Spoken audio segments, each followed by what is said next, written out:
Hey, what's going on, everybody? Shane here for Vulgar Display Gaming, and I'm back at Lost Planet again with Mike, and he has something cool for me to check out. What's going on, Mike? How you been? Good, Shane. So glad to get you back here. I know that it's always fun hanging out with you and talking shop about geekery, but we got something pretty cool that we kind of touched on the last time we were here. We talked about some local games, and I actually kind of pulled it out off the shelf haphazardly. We have the dudes from Party Wanted.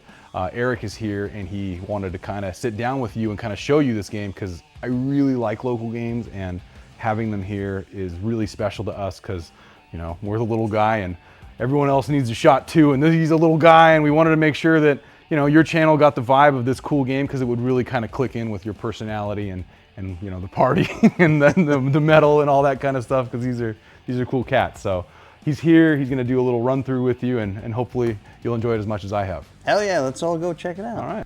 All right, I'm joined with Eric, one of the co-creators of Party Wanted. Give me a rundown of this game and how it's played, because it looks fun, and I like that it's a co-op game. So do I. That's even cooler. Yeah, so we generally pitch this as if Slay the Spire, Munchkin, and Mario Party had a drunken three-way. So it is a 1 to 8 player co-op roguelike deck builder with social party games and optional drinking. I myself am a 12-year forever DM. So I will tell other DMs this is essentially kind of like a D&D light without all of the DM part. So, and the main reason we made it is just like you said, I was really tired of not playing games co-op with my friends. You know, most of my favorite games will end in one player's gonna win, other players are gonna go down. We found out maybe that's not the best way to have a fun game night with a group of friends. I mean, it is for certain people, but we got to a point where we're like, man, you know, I wish Munchkin didn't get so cutthroat at the end, or I wish, you know, in my case, I wish I could play D&D with all of my friends without me having to create the entire world. And so that is kind of how we got to here. We took a bunch of the pieces from my favorite games. We tried to do what I could to fix, I guess, what I would call the downsides of some of those other games, like Magic, Flesh and Blood, Munchkin itself. Not much to say on Slay the Spire. Well done, boys. Top notch. But yeah, we were looking at like how would we want our perfect kind of game night to go, right? So a fun night with the friends where it's like, even if you guys die, you're dying together. You know what I mean? You get that sense of like camaraderie. Because we have the socials on the lands, we were trying to push people almost Trojan horse style into D&D. Like, here's some social fun party games and here's some drinking, but in the middle of it, here's like how you build a character. Here's how you can kind of theme your character. Do you want to be more defensive? Do you want to be more attack? Do you want to have utility? Do you want to help the group more? You know what I mean? And you also play with your hand face up, so that you really only need one person who has a real good grasp of the rules and concepts. So you can kind of have, you know, a straight up party mode where it's like people are just doing the socials and drinking and one person is doing all the math for all you guys. So you can either play it casually or you can get into it hardcore and it gets as complex as you want. Yeah, and we went out of our way. So after multiple feedback from multiple playtests, we wanted, when you started, I'm a big fan of like straight up roguelikes, so I don't mind getting murdered round one. You know what I mean? But we learned that if people are taking the time to learn a new board game, learn all the rules, learn everything else, they don't want to die right away. So we have our what we call our starter lands and our starter monsters and our starter cards. So if it's your first time, we tell everyone, use the starters, right? Put all that out. You have like a 99% chance of surviving. It could still go over it. It's rare. On top of that, if you're like us, we do things like no heal runs. We have a nemesis card in here where each of the heroes has a mini boss and 2 bosses that are their nemesis. So it's like there'll be specific rules against that enemy. It's going to attack first, or it's going to do double damage or things like that. But you get better rewards. We have hard mode cards where it's like specifically if you want the game to be brutal, don't start with the starter cards. Start with the hard mode cards, because those are usually cards that you're going to want like combo pieces to make work. So you're going to be, you know, at a big negative starting out with those being your only good cards. I mean, it sounds like you're telling me a lot right now, but I want to make sure it's like, this seems like it could be either really simple or as hard as you want to make it. How long did it take you to come up with the concept of this? From start to finish, you were talking about like, we wanted to take all these other, you know, aspects of other games and combine this together. But it's not easy making a board game that is fair and works. It certainly is not. Balancing is a huge issue. We get off a little bit with that because you can have, when you're in a full co-op game, having one class be a little stronger isn't like, oh no, that's a death sentence. You know what I mean? It's kind of annoying, but it's not like, I like this class because it's stronger. I like this class because it plays better with the group. You know what I mean? You let people. We have our Minotaur, who's like our berserker. He's gonna do the most outright damage. If you're the type of person who's like, I just want to kill everything. I want to kill everything right away. It's like, you're gonna play that class. You know what I mean? We got our bard, who's like, if you're the inappropriate person, you're going to play the bard. Like, it's got all the R-rated bard elements that you would expect from a game. But we spent roughly 3.5 years, start to finish. Wow. From like, I used to do camera work, and when Rona started, I was basically like, I need to find something else to do. What else do I really want to do? This was kind of the only other thing that I could see myself doing.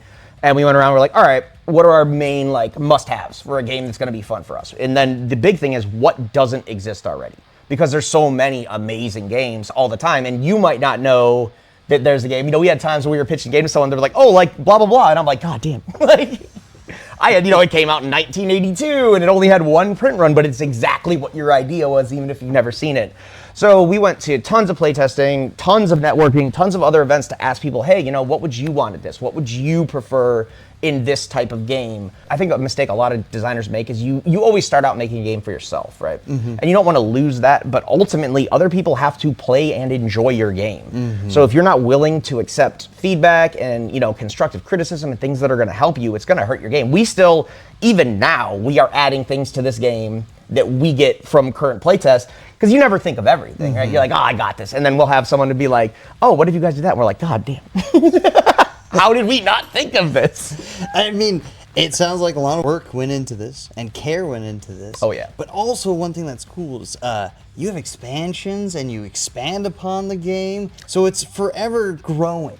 So there's two things that I don't like, right? I love TCGs and I love collectibles. I hate chasing. Mm-hmm. You know what I mean? If I'm playing a game, I don't want to spend $500 to buy multiple things or have to buy singles just to get a deck that works. So this is like what we call a one deck dungeon.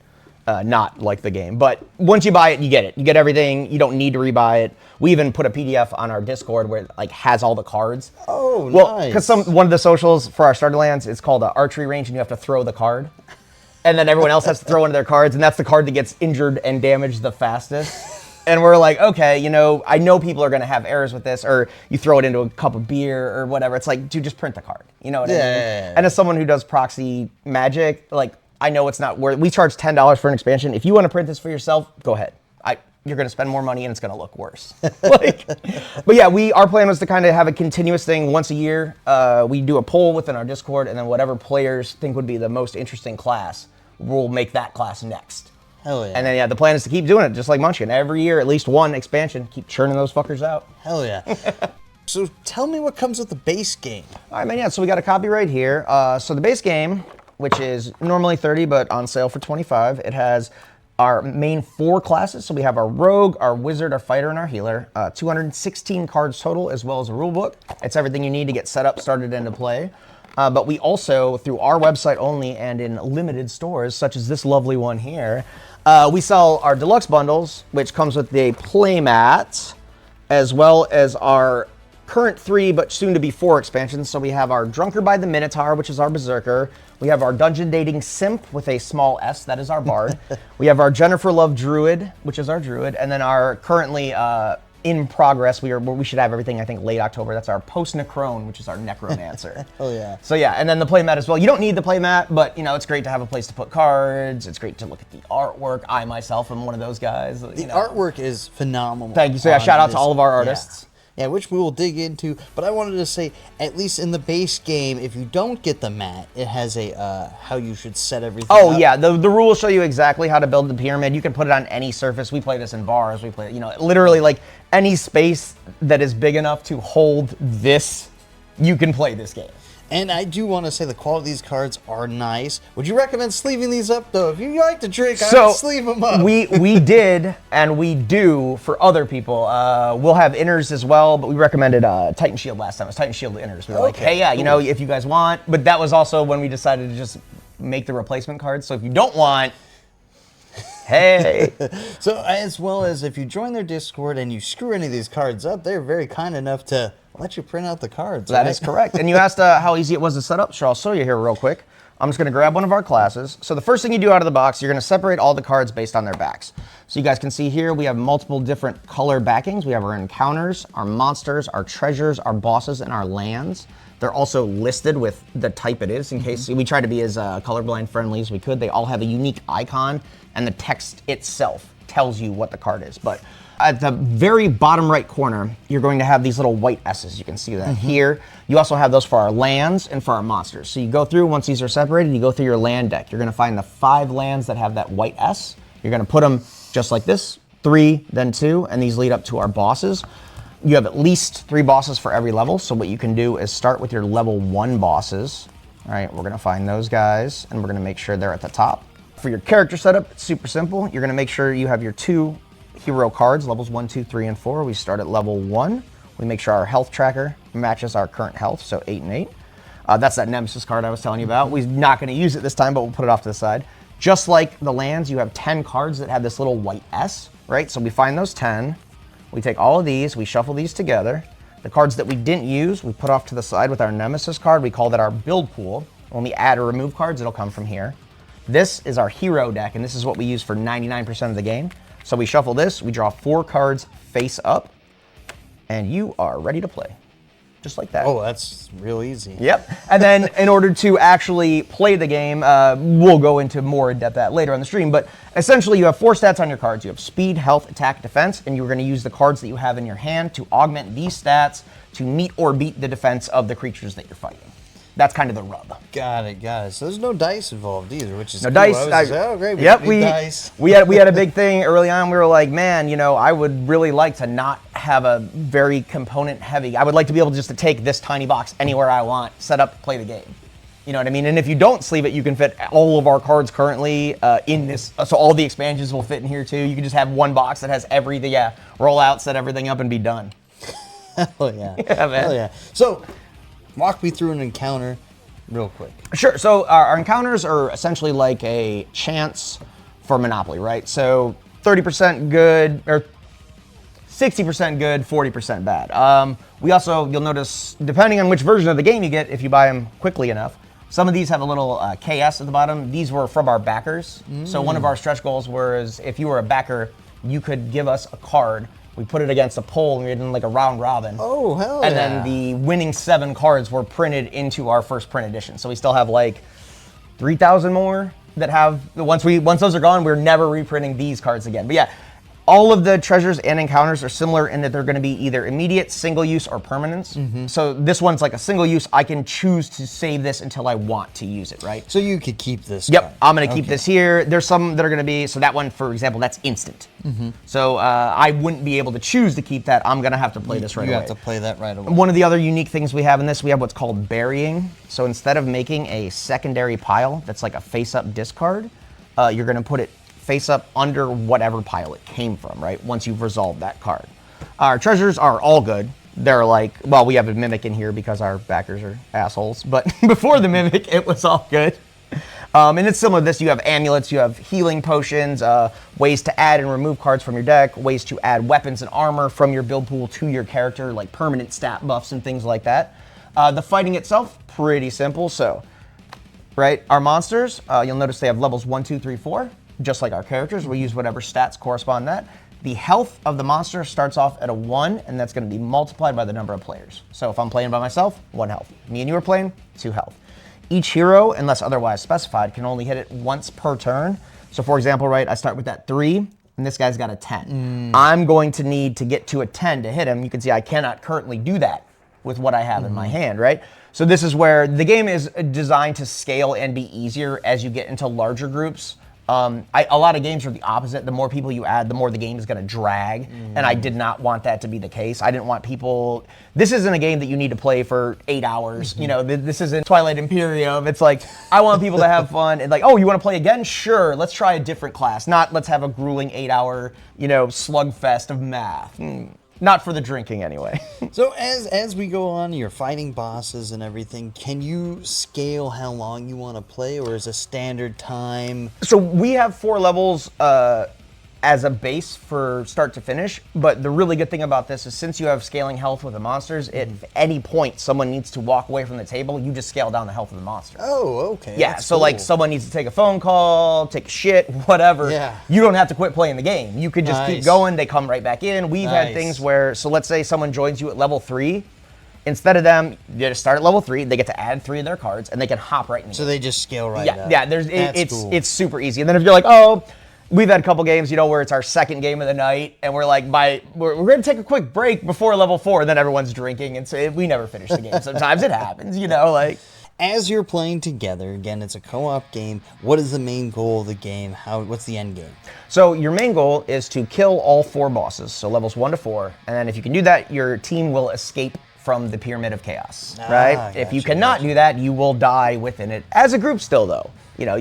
You live or die as a group, which is still one of my favorite elements of this.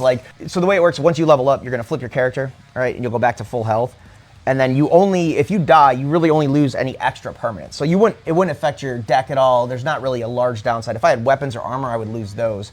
But we'll have our Minotaur's ultimate is he can sacrifice a bunch of health to lower enemy defense. So if things are getting tight, he might literally sacrifice himself to make sure that the rest of the group is going to win because he's going to come back to life at the beginning of the next round. Nice. Yeah. Nice. So it's a lot of those D&D elements. You know what I mean? It's and you get to experience altruism via cardboard, essentially. I will die for you, my group. I love you so much. So that's pretty easy how to play straight out of the box. You level up, so there's only 4 levels. Yes, sir. That's pretty easy. You're trying to fight the bosses and everything. Next, we're probably going to do an archer class because, like I said, one of my favorite lands is that the archery range where you throw it. So we're probably going to make a class where all of your damage is scaled by how well you throw cards. Yeah. It's one of the benefits of being able to do whatever the fuck you want.